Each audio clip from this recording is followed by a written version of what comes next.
congratulations on your new short film, Video Barn. Oh, thank you. Thank you. Thank you. Thanks for watching.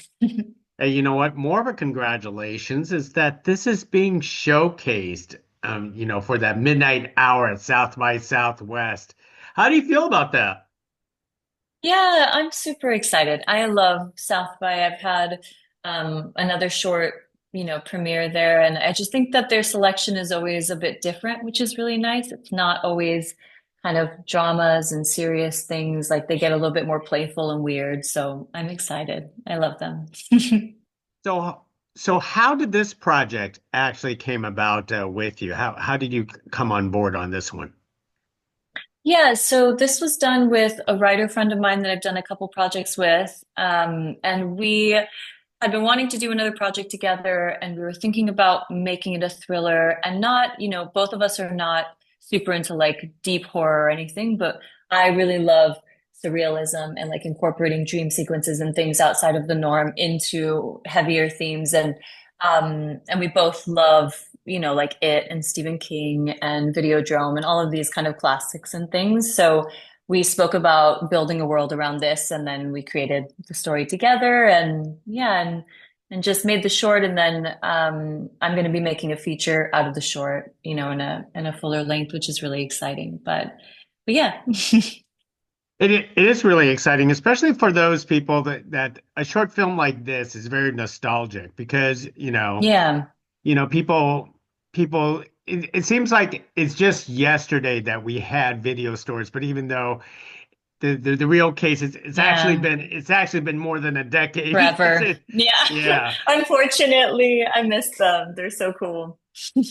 So tell us about the nostalgia about, creating a film about, these video stores because it's almost like Yeah.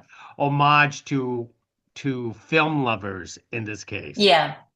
Yeah, absolutely. I mean, we really wanted to make, we wanted to tell a story about two young girls that were like film nerds and worked at a VHS store. And I feel like all of the films that we love and know that are, old school back in the day about film stores are a bunch of guys. It's always like two guys or whatever, that and I think making it about two girls is quite interesting and different. And the nostalgic aspect, I already always kind of lean to the past and like, 80s, 90s, things like that, 70s. So that was something I wanted to play with. And I think VHS stores in general obviously haven't been around for a long time. And there's so much texture and beauty that you can do in that realm and in that world of like 80s, 90s. And in the idea and the world of Kennedy, which is where this takes place for the two of them, it's kind of this forgotten town in the middle of nowhere, where like technology is not really caught up with them fully. And so that's why they still kind of live in this 80s type of world or 90s where, the world and the life hasn't really um, caught up with the town yet. But yeah, it's my favorite. Yeah, no, I certainly hope when people actually watch this short film, they still remember that, that there were video stores It with was a VHS. thing. Yeah. Yeah, that with VHS tapes, Same. not just, DVDs and Blu-rays Yeah, of I yesteryears. know. Yeah, 100%.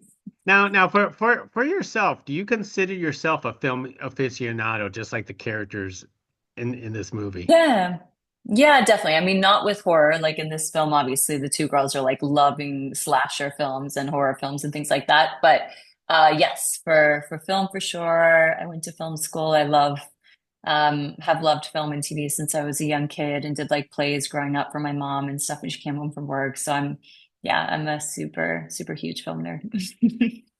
So film nerds will enjoy this is because you inputted especially horror genre fans you Yeah.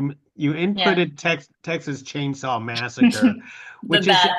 Yeah. which is one of the most iconic horror films of all time, especially during the Yeah. 80s and 90s.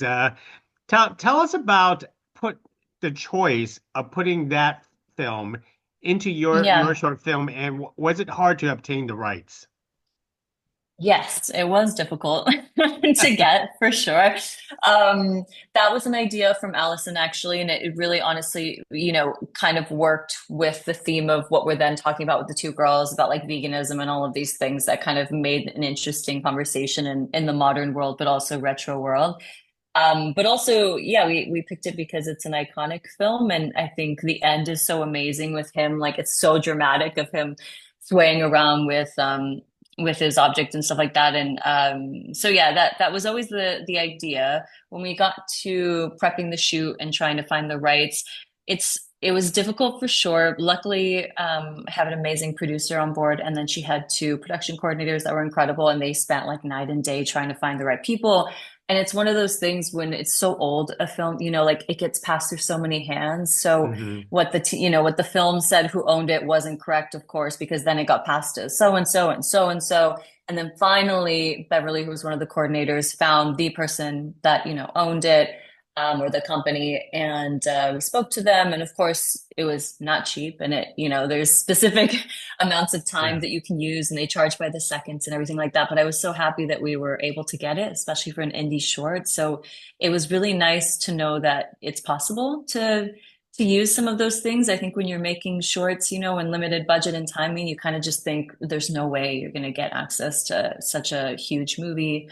But they figured it out. So luckily. I always feel these negotiations, it's almost like trying to get music rights Yes, towards a film. And 100%. I Yeah, mean, yeah.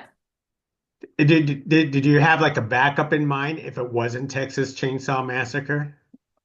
We did. So I was talking to my editor obviously during it, and he he found some kind of uh like hand-me-down versions, but of the same thing because I had it ingrained in my mind that we needed to use this and I didn't want anything else. So I didn't have any other films in mind. He sent me some things, but they just really didn't work. So I kind of just told them, like, let's figure it out. We need it. And luckily they figured it out. So it worked out. But yeah. In an indie project like this, I know you folks always work on a limited budget, but in this Yeah. case, kudos to your production designer to create a video store because it's Yeah. a video stores like this don't exist today, especially with VHS I tapes. know. Tell us how you Yeah. actually pulled this off. Yeah, it was a huge thing. I mean, for me, obviously, so I'm from, LA and California, and we shot this in LA. And for some reason in my mind, I was like, there has to still be some VHS stores, and they have to, and in my mind, I thought it would be very Twin Peaksy and beautiful and retro and all the things that you want it to look like. And we looked everywhere, and I found maybe one, but it was in the middle of nowhere, super small. It didn't have anything that we needed, so we would have to redo it regardless. So in the end, the VHS store that we did find you would have to create regardless. So it didn't make sense to go there. So the fallback of that, I use this a really amazing location scout that I use all the time for like commercials in Los Angeles, Charchi. And she knows my style and she knows I love like 70s and 60s architecture and what I was looking for. So she found this record store in Pasadena in LA. It was huge. It is huge. So, we only shot in half of the store so that, of course, you don't have to dress the full thing. Because if you dress the full thing, it's like triple the budget.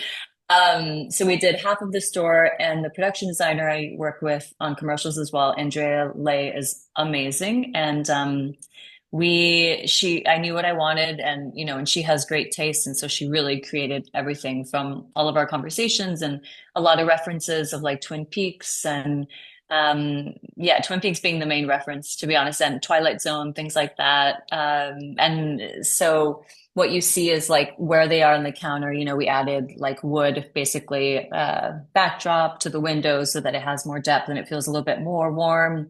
A lot of neon lights so that you can play with that and it feels more 80s and kind of gritty texture.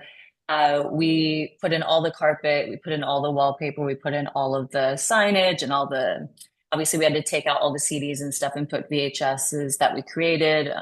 Yeah, it was a big feat, but Andrea was amazing, and her team of like two people just did such a great job. That was really nice. It seems like Twin Peaks really does influence you, especially in something like this. Yeah. Yeah, I think it's one of the most amazing shows, honestly. I think obviously Lynch is genius in his own genre. I don't think, you know, anyone can really touch kind of how his mind works, and I don't want to, but I think that Twin Peaks and the visual style that it had was so ahead of its time, and I think it's absolutely timeless and classic and cool, and retro without trying too hard. And it has that feeling that I love about stories like this, like Video Barn and kind of Lost Kids in the Middle of Nowhere, Stephen King novels, things like that, where it just feels like the middle of America and it's kind of charming in its brokenness. And I think Mhm. he taps into that in Twin Peaks, and I really like that a lot. So yeah, it was a big inspo for this. Now, what about the casting process and for you to land on Grace and Raina as the two girls in the video store? Yeah, so I've known Grace for a long time because I started as a photographer and she was modeling at the time that I met her like years ago. And we just became friends and I love her. She's amazing. And then Reina, I met through Grace because they're best friends and very tight. And so I ended up actually doing a project with Reina at one point that because Grace was not available and she introduced me to Reina and she was amazing. And I fell in love with her as well. And then we just really wanted to do something together. And I sent this to both of them and they loved it and we're friends, you know. So of course they said yes, which was really nice. And yeah, it just kind of worked. But I did always have Grace in mind for this. Reina was one that since I met her later and knew how talented she was from working with her later, I thought she'd be perfect for this as well. And I think too, what's so great about them is like I really wanted two actors that were already best friends because you can feel that warmth and like chemistry, and they are so tight in real life. And I feel like you feel that, you know, in the story. And that's super important because at the core of it, it is a friendship story about these two lost girls that are connected. Mhm. And so, yeah, just them being themselves worked so well. And yeah, they're the best. Yeah, their chemistry was actually perfect, and it's really funny. It's Yeah. because 20 minutes ago, I just got off the Zoom call with Casper Van Dien, Grace's father, and Oh, did you really? That's awesome. I'll have to tell her. Oh, I I love was that. She's so close with him. I know. I was like telling, going, I guess I'm having a Van Dien day today with Zoom calls, talking about his project and then jumping to a video barn to talk about her project. So it's actually kind of Oh, that funny. makes me so happy. That's amazing. I mean, Grace is incredible. She's so good. And like both of them are. But what I love about Grace is she has kind of an immediate like sadness to her, but strength, you know, that I think is pretty rare to find. And Reina has an amazing strength to her. And I feel like that works so well, you know, side by side. But that's awesome. He's great. Yeah. Now you mentioned earlier that you're already in the works for Video Barn to make it into a full length feature film. So Yeah. could you tell us at what stage this is at right now and the plans that you want to make it into a full length feature film? Yeah, so originally I wanted to make it a series. So we did pitch it around as a series before we made the short film about like maybe like a year ago or something. And it was right before the strike and everything. So we kind of just put it on hold because the strike happened.